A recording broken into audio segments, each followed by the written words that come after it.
Ever think about making some tamales but you thought it would be too hard? Well folks, it ain't. Stick around. I'm going to show you how to make these homemade tamales. Whew, a tradition you'll keep forever.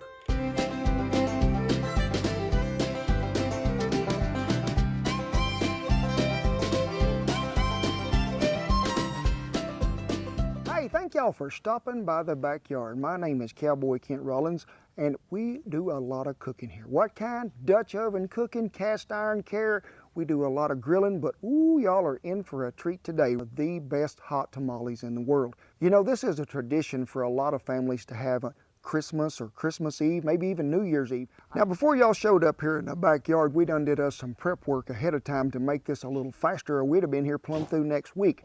Now, first of all, drag out that crock pot. Go ahead and turn that rascal up on high. We're going to add 2 cups of chicken broth. Then we're going to add 3 garlic cloves that have been finely minced, salt and pepper, probably about a teaspoon to a teaspoon and a half of each one. So let's get after that pork butt. We're going to lay it out here on this cutting board, and we're going to cut it in about 2-inch chunks of meat. Then I'm going to go ahead and season it really well with Red River Ranch mesquite seasoning, and we're going to rub it in good on both sides.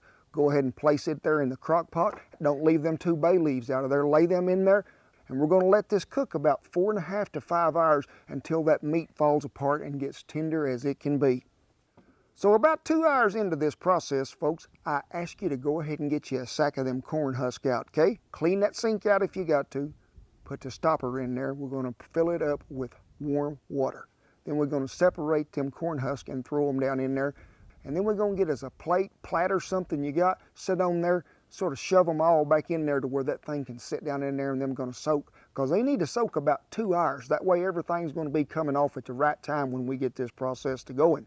Now, as that's soaking and the meat is cooking, let's go on and make this beautiful red sauce that goes in both the masa and the meat. Now, you're going to need 3 guajillo peppers, them dried ones. And I like to take the end of them off, shake them around there and rattle them, get them seeds out. We're going to put them in a medium sauce pot that is pretty well 3/4 full of water. Next, we're going to just go ahead, half as a white onion, throw it in there. We're going to put 2 garlic cloves in there, whole, not minced. Next comes them ancho chilies, them dried ones. Pop the stems off just like you did them others, shake the seeds out of them. Then we're going to have a jalapeno and a serrano. If you like them pretty spicy, leave seeds and all and everything in them. But I'm taming it down for Shannon and the Beagle because they ain't too much into spicy today. So I just split them right down the middle, took the veins and the seeds out, put them over in that pot. I'm going to let them boil for 15 minutes, hard boil, till they get good and tender.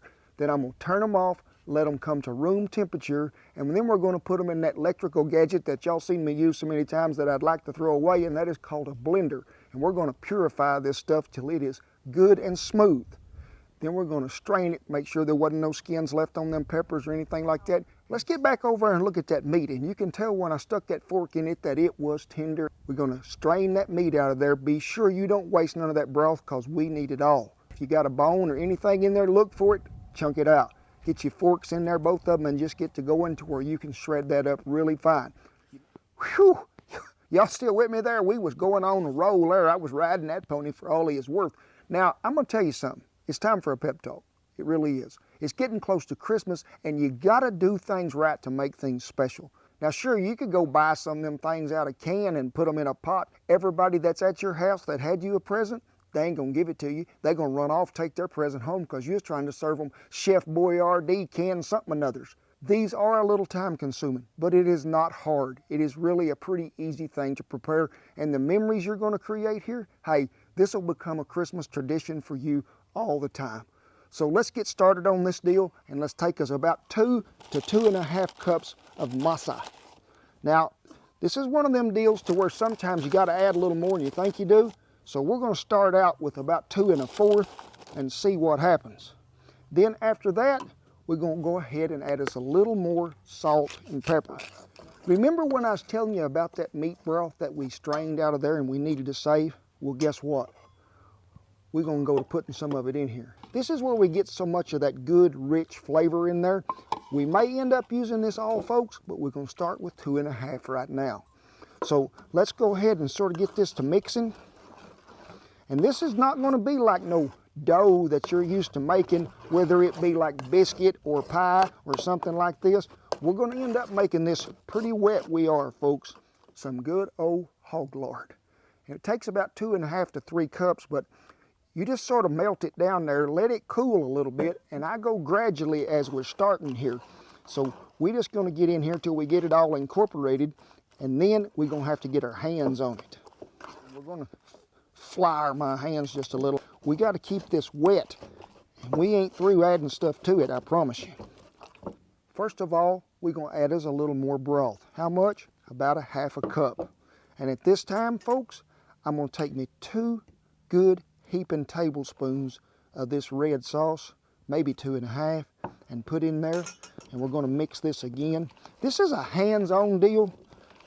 This is going to take a lot of that what you call patty caking method. The red sauce that's in there, sure, it changes the color, but it's also giving it flavor. So we're going to mix a little more of this lard in there. Probably that'll get us down to our 2 cups. And we'll probably end up putting a little more meat broth in there. You got to keep this wet enough, folks, that it will spread on that corn husk. So that's sort of what we're after. Just because I love y'all, I'm going to give it a little more meat broth because I do like some of that. As you slap that around there, if Shannon will show you, it's sort of like working wet concrete.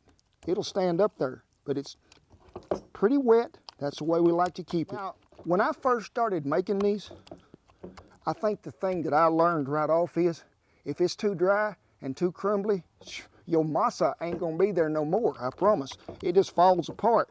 That's why we gotta keep this pretty wet, and that's why you gotta work it with them hands. So we're gonna add just a tad more of this.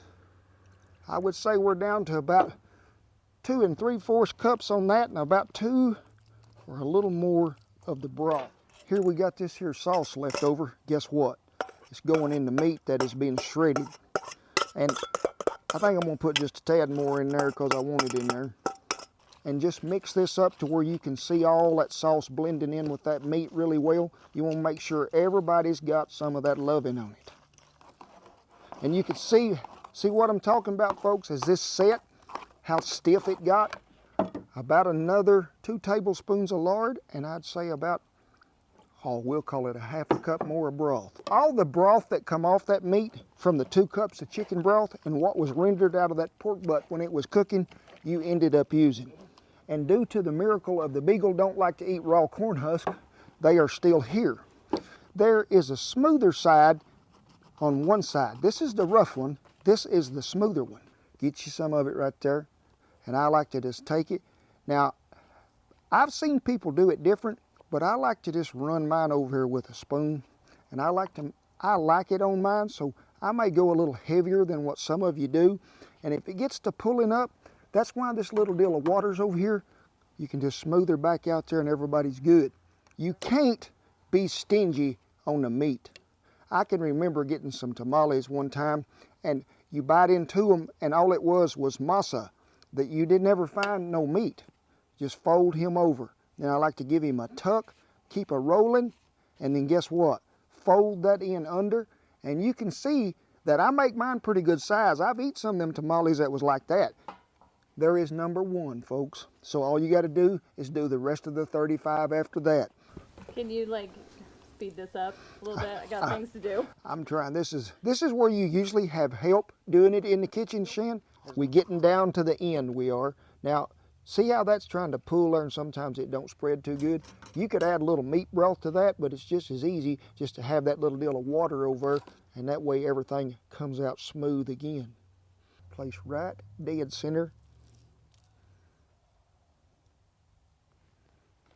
Now, I'm gonna roll this towards y'all. When you pull this over, pull it to where it seals really well, okay? And then roll her back over here and fold her, and looky there. We don't like but about 2 more and we'll be through. Is it New Year's yet, Chan? I feel like I've been working a long time.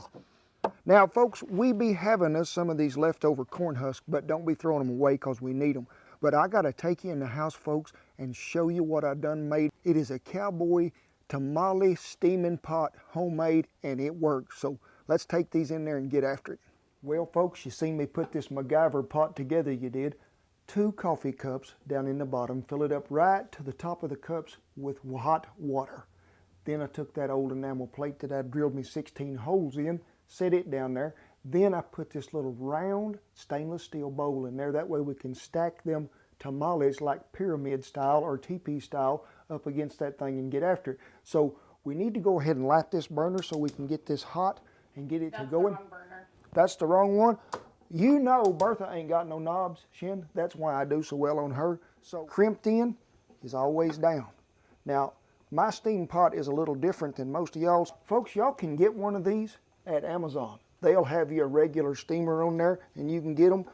Some grocery stores even sell them at places. You can see everybody got a home, but we ain't got no lid on him. That's why we saved these husks. Sure, we're gonna put a lid on him, but we're gonna put these in there to help hold some of that steam and that moisture in there. Put the lid on. How long is it gonna take? Well, after it reaches a boiling point, we're gonna turn it down to where it's just a simmer, and that's gonna take a little while to get there, and then we're gonna let it go probably 1.5 to 2 hours. About 1.5 hours in, I'm gonna pull one out of there, and if it will come out of the corn husk and stay together, it is a done deal, folks. So folks, while them is cooking, let's just look back at some of the camps we cooked in this year.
We'll just grab that little rascal right there. Look at him, he won't come out.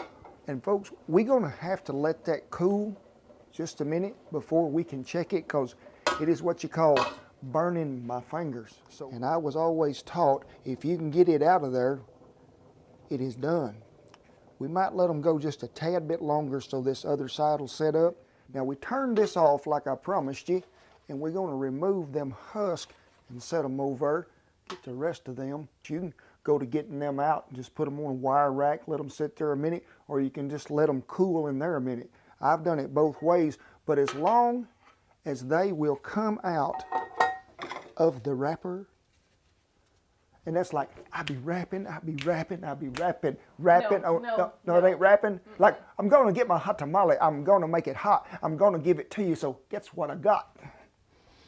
Oh, I better do it this way. So, there you have her, Shan. There's a lot of meat and just the right amount of masa. That pork cooked down that way, so tender with all them seasonings, but the thing that kicks it over the top is that sauce you make to go with it. All them peppers blend well together with that onion and that garlic. You can make memories, get the whole family involved, set them around the table, throw one of them throwaway tablecloths in there, get everybody making hot tamales on Christmas Eve. From our family to yours, that's me, Shannon, and the Beagle, and from the wagon and Bertha, we thank you all. We do. And we wish you a very Merry Christmas. We wish you a blessed holiday season. Now, just as I promised y'all, Beagle take care of that. And I told y'all Santa might drop by and share some of his favorite recipes. So God bless you one and all, and let's eat some tamales before Santa get them all. And do the Santa happy dance. The Santa happy dance. Ho, ho, ho, ho, ho, ho, ho, ho, ho, ho. What do you mean? Supper time? Oh, man. Let Dad get it.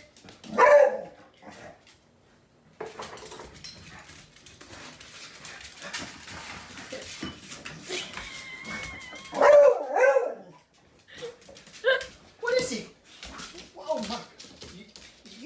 think I got a happy dance. He got them all right here.